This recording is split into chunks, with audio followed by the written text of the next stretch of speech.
Selamat bertemu dalam pelajaran keempat buku Katekisasi Masa Kini halaman 31 sampai dengan ke-37. Peranan Alkitab dalam hidup orang Kristen. Alkitab adalah satu-satunya sumber bagi manusia yang mengenal Allah. Maka penting sekali setiap orang yang hendak mengenal Allah mendengar, membaca, mempelajari dan mengindahkan Alkitab. Mendengar Alkitab. Menghadiri kebaktian berarti beroleh kesempatan mendengarkan pembacaan dan pemberitaan firman Tuhan. Kemudian kesempatan akan lebih bermanfaat bila yang pertama, kita membawa Alkitab sendiri dan mengikuti pembacaan dengan penuh perhatian.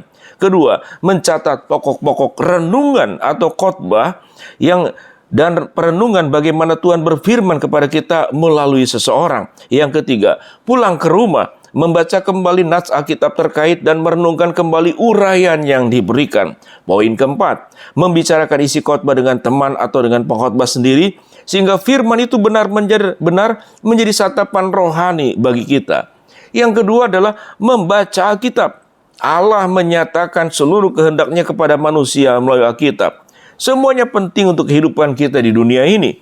Maka setiap orang Kristen wajib berusaha membaca seluruh Alkitab, agar akan sangat menolong membuat rencana untuk membaca seluruh Alkitab dalam waktu tertentu. Kalau kita membaca 3 atau 4 pasal setiap hari, maka semua kitab akan bisa dibaca dalam 1 tahun. Sekurang-kurangnya, kita dapat membaca seluruh Alkitab 1 kali dalam 4 tahun. Kalau kita ikut berperan dalam kegiatan pelayanan gereja, kita harus lebih sering membaca seluruh Alkitab. Membaca Alkitab dapat dimulai dari kitab Kejadian, kemudian kitab-kitab lainnya sesuai urutan sampai kepada Wahyu. Tapi sering orang jemu meneruskan pembacaan itu sampai selesai. Lebih baik kita membacanya sekaligus atau bergantian. Sebagian dari PL dan sebagian dari PB. Misalnya mulai membaca kitab Kejadian pada pagi hari dan Injil Matius pada sore harinya. Mempelajari Alkitab adalah sia-sia membaca Alkitab tanpa menghayatinya.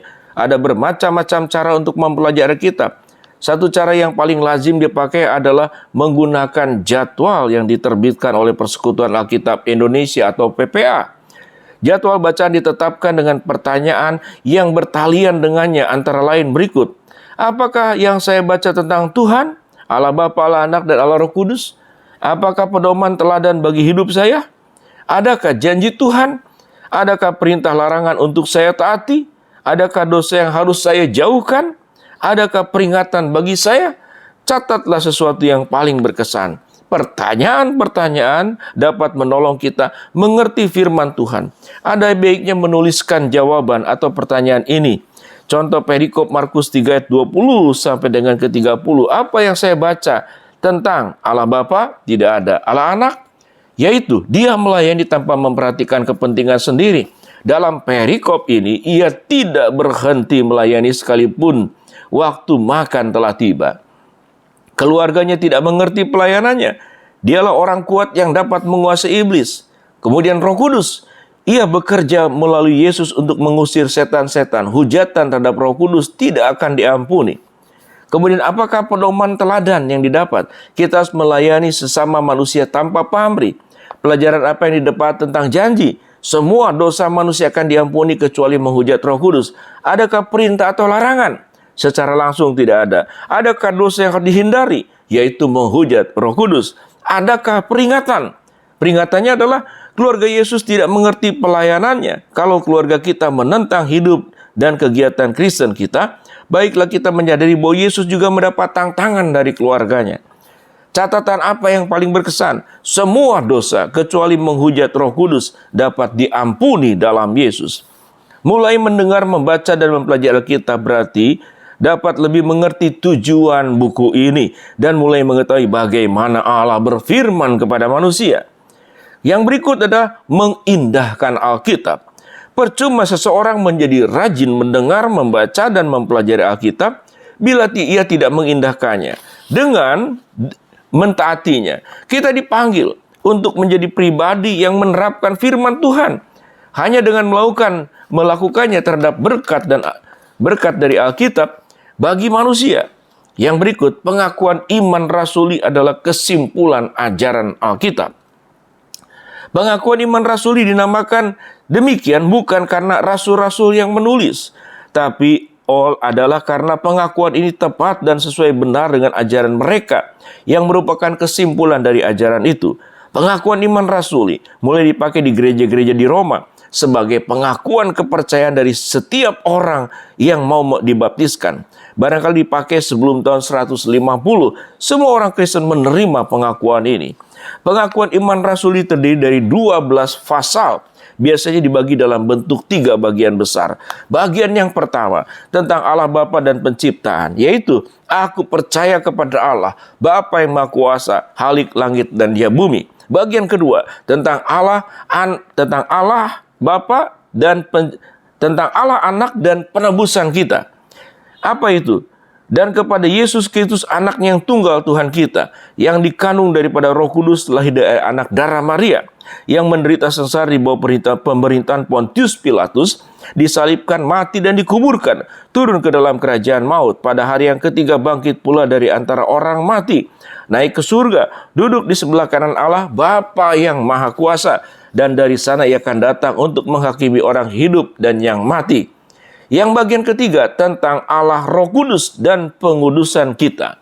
Apa bunyinya? Aku percaya kepada Roh Kudus, gereja yang kudus dan persekutuan orang kudus, pengampunan dosa, kebangkitan daging dan hidup yang kekal. Apa yang harus kita akui? Bila kita mengikrarkan pengakuan iman rasuli, berarti kita mengakui dan mempercayai sepenuhnya kemutlakan dari kemahakuasaan, kedaulatan, dan keesaan harkat Allah. Pengakuan dan kepercayaan akan Allah yang esa adalah pengakuan kepercayaan kepada Allah Bapa, Allah Anak, dan Allah Roh Kudus. Kita mengakui keberadaan Allah dalam hubungannya dengan manusia dan khususnya dengan keselamatan manusia. Pengakuan ini sesuai dengan Alkitab, di mana Allah yang esa menyatakan diri dalam 3 oknum. Namun demikian, hanya ada satu Allah. Orang Kristen tidak mempercayai bahwa ada 3 Allah. Nanti dibaca silakan Ulangan 6 ayat 4, Yohanes 10 ayat 30, dan Yakobus 2 ayat 19. Apa arti pengakuan iman bagi kita? Yang pertama, pengakuan iman adalah pengakuan kita dalam persekutuan dengan seluruh umat Kristen. Kepercayaan Kristen bukanlah suatu pendapat pribadi atau ajaran satu jemaat, juga bukan karena perasaan. Ada fakta-fakta iman yang harus kita ikrarkan kalau kita menjadi Kristen. Mengikrarkan pengakuan iman dalam suatu kebaktian gerejawi berarti kita sebagai jemaat mengakui sebagai asas kepercayaan kita. Catatan, ada pengakuan lain yang kita terima dalam gereja yang lebih menjelaskan iman kita. Misalkan pengakuan iman Nisianum. Nanti dilihat di halaman 185. Pengakuan iman Athanasianum. Dan kemudian Katekismus Heidelberg, yaitu dalam bukunya demikian. Saudara, yang kedua, pengakuan iman ini adalah pengakuan pribadi setiap anggota jemaat. Ia tidak dimulai dengan kami atau kita, tapi dengan aku.